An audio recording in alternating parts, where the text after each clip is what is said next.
Hello friends, Big Stupid Grin here, and today we are looking at the player cards from the brand new expansion before the Black Throne. I think it's the last scenario for the Circle Undone. So the first card we're going to look at is Hallowed Mirror / Soothing Melody. Hallowed Mirror is an accessory, relic, occult, blessed. Those traits do matter a lot. Cost 2, 0 XP, limit 1 per deck. When it comes into play, you get to look through your bonded cards for 3 copies of Soothing Melody. Add 1 to your hand and shuffle the other 2 into your deck. When Hallowed Mirror leaves play, find each of these copies of Soothing Melody, even if they are out of play, and remove them from the game. And Soothing Melody costs 0, has a decent amount of icons. You can heal 2 damage or 2 horror or any combination thereof from among investigators and or ally assets at your locations, and draw a card. So about the traits. Occult means Akachi can run it. Blessed means Father Mateo can run it, and I think they're both very good for both investigators because it's hard to find healing out of the mystic class. Relic trait means Ursula can run it. It is fantastic for Mark, who's going to be taking damage and healing damage all game. It's pretty much good for any investigator with low sanity.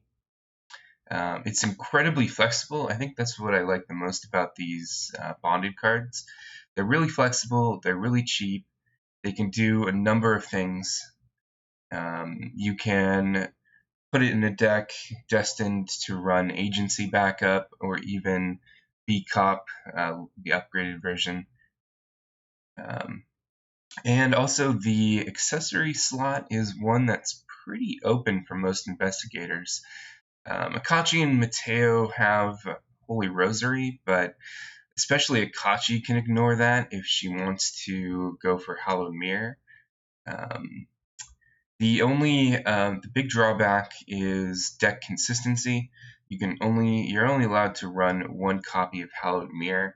That might not be a big problem for Mark, who has plenty of card draw inherent in his ability, but everybody else, it's going to hurt deck consistency just a little bit. Now we have a version of I've Had Worse, a downgrade, I guess, not an upgrade. This version costs 2 experience rather than 4. It is fast, play when you're dealt damage or horror, cancel up to 2 damage and or horror dealt to you, then gain that many resources, versus the 4 XP version, which cancels up to 5 damage or horror. So the fact that it's now 2 XP opens this up to a lot of different investigators, including York, Joe Diamond, Fern, although I think Fern might be able to run the 4 experience version, I'm not sure. Diana Stanley can run this, and it cancels stuff, so it works with her ability. So all of that stuff is really, really good. Now, is it worth spending 2 XP to cancel up to 2 damage or horror? Not sure. So the gross power of the card has been reduced quite a bit, but it might be good enough. The other bonded cards we get to see is the Occult, Lexicon, and Blood-Rite. Again, Lexicon works like the Mirror, only it's a hand slot this time. You get 1 copy of Blood-Rite in your hand and the other 2 into your deck.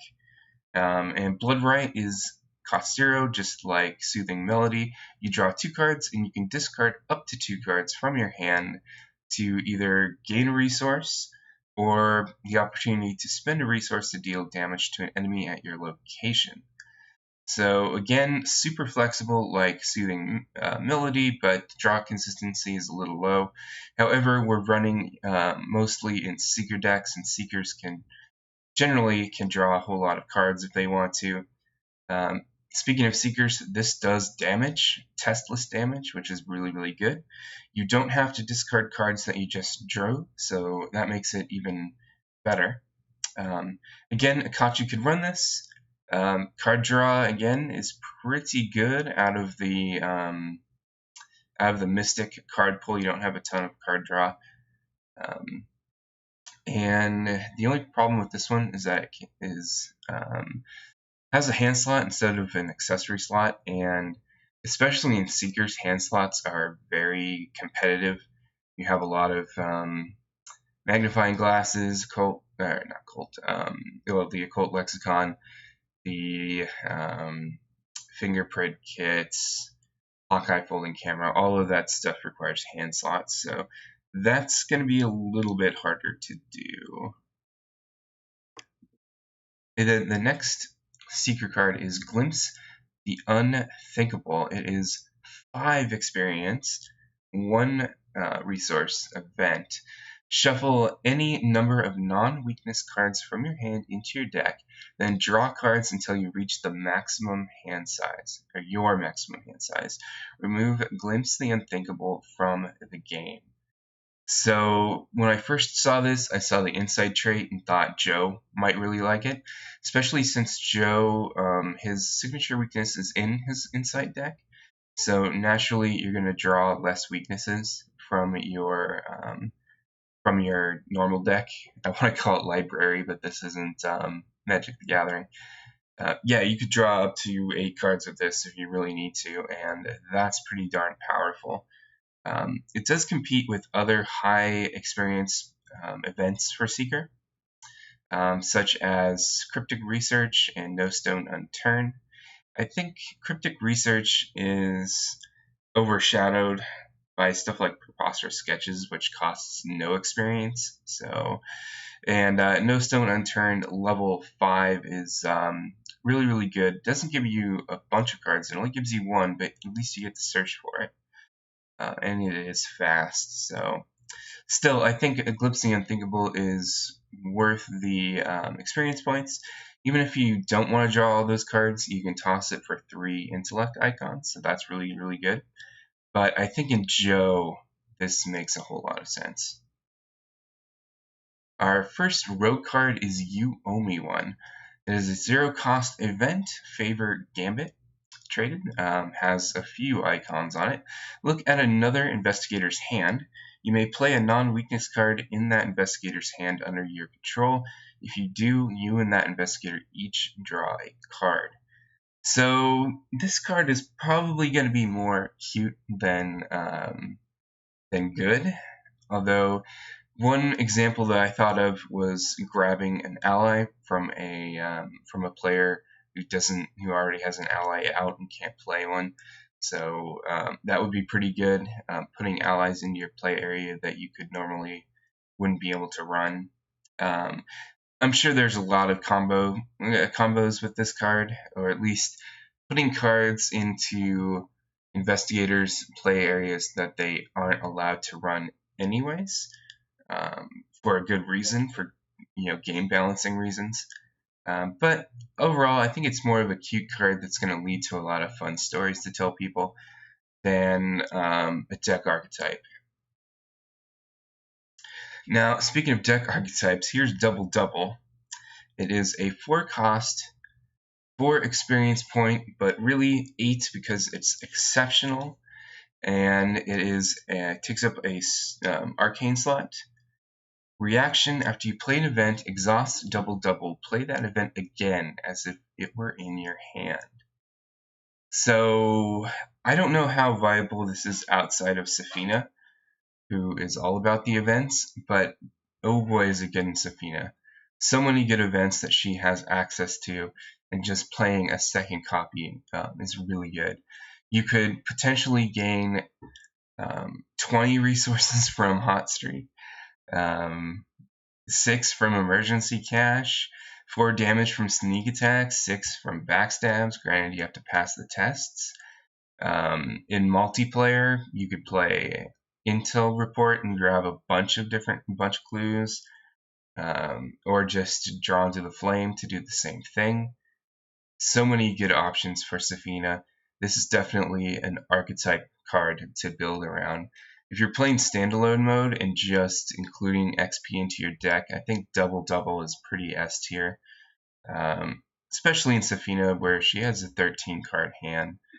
So it's pretty easy for her to find Double Double. Is it good for anybody else? Probably not. You would have to build a deck around this since you're spending 8 experience points. Off the top of my head, I don't know. Finn, maybe, but I don't know. That's kind of stretching it. He does have an event for one of his signature cards. I don't know. I think this is strictly a Safina card, but might not be. Next is Wither. It costs 4 experience points. This is the upgraded version. And you get to fight. You get +2 willpower as opposed to the other Wither. And if you draw a bad symbol, the enemy gets -1 fight, -1 health. That's the new part. And -1 evade for the remainder of the turn. So the -1 health thing is very interesting because that is not the same as +1 damage. In fact, it's pretty much worse. If you don't kill the enemy in that round, the -1 health isn't going to matter. Now, you can play cards in Mystic that makes the that additional bonus a lot more happen a lot more often, like Olive McBride, Dark Prophecy, Premonition, that sort of thing. And also there's cards that will let you do this ability twice. But I think it really finds a home in multiplayer games where let's say you're fighting a boss or something, or a big enemy, and you just have one big turn where everybody piles on. That's probably where it's best. Otherwise, it's a little dubious to spend 4 XP on a card that might not do 2 damage. Practically, most of the time, it will do more than 1 damage a turn, but there's always the chance that you fail, like the second fight test that you have to win, and then the enemy only has 1 damage dealt to it. So, I don't know. It's a bit iffy. We also got an upgraded 6 Sense. Just like Wither, the upgraded Wither, you get 2 extra willpower now. And if you draw a bad symbol, you may choose a revealed location up to 2 connections away. You're now investigating as if you are at both locations. So, and you can use either shroud value. So this, the way I interpret it, means you can grab 2 clues with this. And you're using the lowest shroud value. I think this is a lot better than the upgraded Wither. 6 Sense might be able to grab you 2 clues, may not. But I think that the 6 Sense is worth the purchase, in my opinion. A lot more than Wither level 4. Just like how 6 Sense level 0 is pretty much better than Wither level 0, even though obviously they do 2 different things. And of course, upgraded 6 Sense and upgraded Wither compete with stuff like Rite of Seeking and Shriveling. 6 Sense, I think, makes a lot more sense because it doesn't have charges, so failing on 6 Sense is a lot less punishing than failing on an expensive version of Rite of Seeking. We also got an upgrade to Lure. Lure is a survivor event. This version you can attach to a connecting location instead of your location you're on. And then during the enemy phase, each enemy that moves does so towards the location that you put Lure at instead of where it would normally move. And then at the end of the round, discard. I think only one round kind of disqualifies this card for me. It's very scenario dependent, of course. You could avoid a couple of fights, and maybe if you're trying to leave a scenario, that Lure will help a whole lot.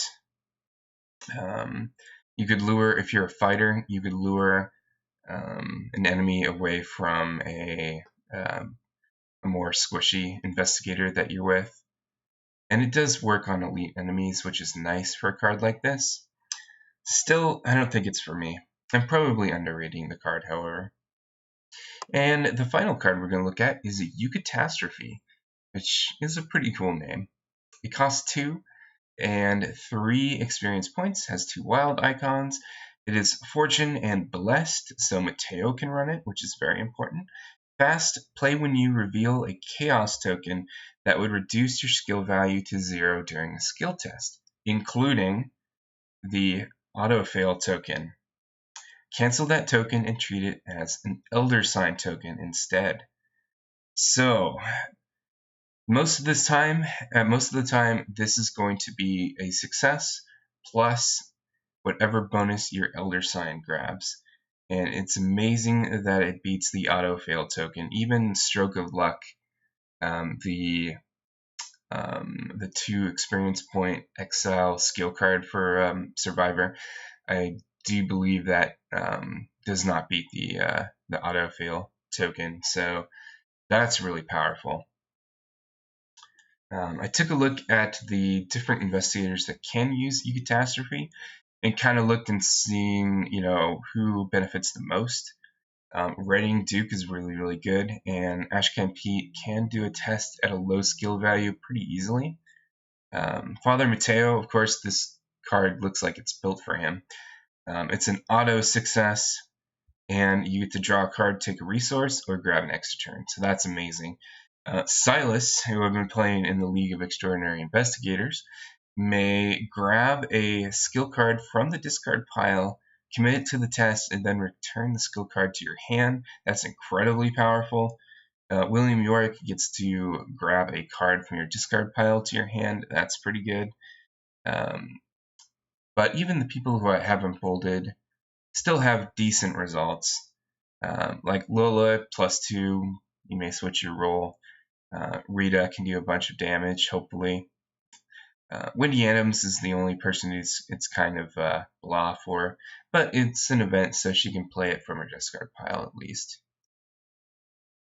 So my question is, how difficult is it going to be to draw a token that reduces your skill to 0? It's probably not going to be a proactive test. So if you're in your investigator phase and you're doing something that you have a high skill at, it's going to be harder for Eucatastrophe to go off. But it's probably going to go off during Mythos tests, especially if you're an unbalanced investigator that has some low skills, like Silas Marsh's 2 willpower and 2 investigate. Even York with the 2 investigate, he could get this off pretty, I wouldn't say reliably, but he has an avenue towards playing this card. It's also better, skills well with later scenarios where the skull tokens are generally -X and that X gets worse over time. A lot of scenarios are like that. Scales well with harder difficulties where you have, greater negative tokens. So, yeah, I'm pretty optimistic about this card, especially in Mateo. So this time I decided to put the player cards into tiers. Nothing in the S tier this time. A tier, I think the bonded cards, Hallowed Mirror and Occult Lexicon, they're cheap and they're so flexible. I think they're well worth it. B tier is kind of crowded. I've had worse. The level 2 version, Glimpse the Unthinkable. I think it's A tier for Joe Diamond. I think it's perfect for him. Sixth Sense, level 4. Double Double, although I think that rating is only for Safina. I don't know if it makes sense in a lot of other decks. And Eucatastrophe. C tier, I put You Owe Me One and the level 4 version of Wither. D tier is the second, the 2 XP version of Lure. And maybe that should go into E tier, I don't know. Even though I play a lot of Survivor, I don't play a lot of these weird tricks. Like Lure, Hiding Spot, I think that's in Survivor, stuff like that. So I could be underrating this card, I could be overrating this card in that it should just be an E tier. Anyway, that's my take on the Before the Black Throne player cards. Let me know if I'm way off on anything. And otherwise, Big Stupid Grin, hope you enjoyed your time here. And until next time, have a good one.